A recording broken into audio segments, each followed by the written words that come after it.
So this is now after repair. Oh crap.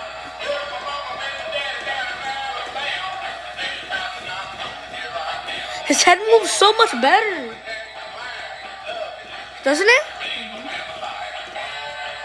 Also, you can see his base is moving a lot. So much more. That's a lot of power now.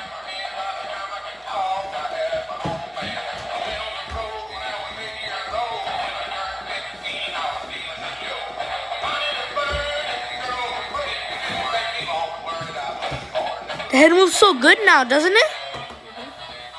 I think it's got to right there. I don't think it's right. We'll see. He now fully works. See the arm. Guys, it's almost time to go.